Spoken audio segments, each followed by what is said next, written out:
Our textbook, Interpersonal Communication by Corey Floyd, defines powerful speech as speech which reflects the way in which superiors and subordinates talk to each other. Behaviors indicating powerful speech include talking more, interrupting more often, giving more directions, and expressing more opinions.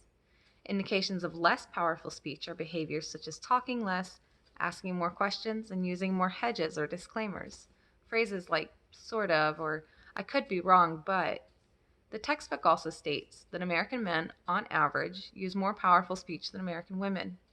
While studies show that men talk just as much as women, if not more, men are more likely to talk about impersonal topics. Whatever they're talking about, men do tend to interrupt more often, give more directions, and express more opinions, which we should be careful not to confuse with emotions. Women's language usually includes more questions, and they also have more tendency to use those disclaimers or hedges. It is important to mention that these generalized behaviors do not necessarily apply to all men or women. Likewise, more powerful speech does not always necessarily mean the speaker is more powerful. Using powerful speech can help a person communicate in active or assertive ways when appropriate. In order to integrate powerful speech into our communication skills, as well as avoid misinterpretation on the receiving end of it, it is important to remember that assertive does not always equate to rude. There's a whole spectrum of rude speech behaviors, and at the far end of it is linguistic violence, the term used for any language that degrades or dehumanizes a group of usually marginalized people. Using powerful speech doesn't come naturally to all of us. Often, people are worried about coming across as rude or bossy, or they're insecure about what they're trying to convey. One way that we can practice using powerful speech face-to-face is by writing down what we want to say prior to having the conversation. Focus on eliminating hedges and disclaimers and express yourself confidently and concisely. Powerful speech can also be observed non-verbally.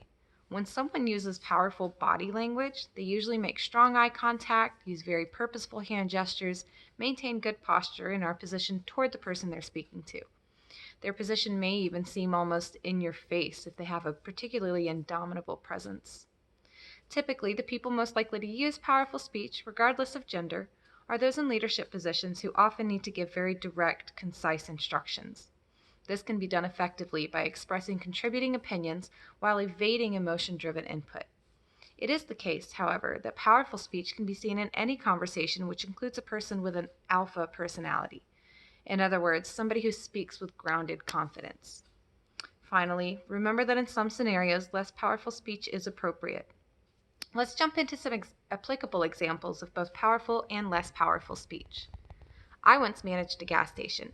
I had been in leadership roles before, but this was the first time that I'd ever managed a whole staff of people. At first, my staff adored me and all did great work for me. Eventually, though, my staff began to slack. The reason they adored me initially was because I was nice. It was important to me that they were all treated with respect, that I didn't micromanage them, and that they felt empowered by the trust I placed in them. I spoke in less powerful ways because I wanted to portray to them that I saw them as equals. The simple fact, however, is that we weren't. I'd worked tirelessly, shedding plenty of blood, sweat, and tears to get my own store. The staff members hadn't, and I was their superior for my knowledge and the dedication I'd shown. In my fear of being seen as rude or bossy, I'd shot myself in the foot and created a situation which caused me to resent the job I'd previously loved. I could have been respectful while also using powerful speech in order to not have equated staff to management. I needed to come to terms with the fact that I respect you does not mean you are my professional equal. Had I known how to use powerful speech to assert my authority without being rude or ugly, I could have drawn a line in the sand from the very beginning. Powerful speech can be seen in our daily lives too. You may have seen two men in a bar trying to assert their dominance by using competitively powerful speech. They may be constantly interrupting each other, speaking progressively louder, asserting their own opinions. This is an opportunity for political debates to get pretty hot. Women may have been in situations where they feel the need to use powerful speech in the workplace, even if they're not in a leadership role. If she's working in a typically male industry, such as law, medical, or engineering, a woman may feel the need to utilize these behaviors in order to feel like an equally valuable member of her team. Lastly, we can see a powerful speech's role in a group setting. I'm sure we've all been in a situation with a group of friends where we feel like nobody is hearing us, or perhaps that one person in the group seems to be getting all of the attention. This is a fine illustration of a scenario where one person simply had a more natural tendency to use powerful speech, and as a result, they dominate the conversation. Practicing these behaviors can benefit us in many arenas of our lives and help us to take control of our conversations.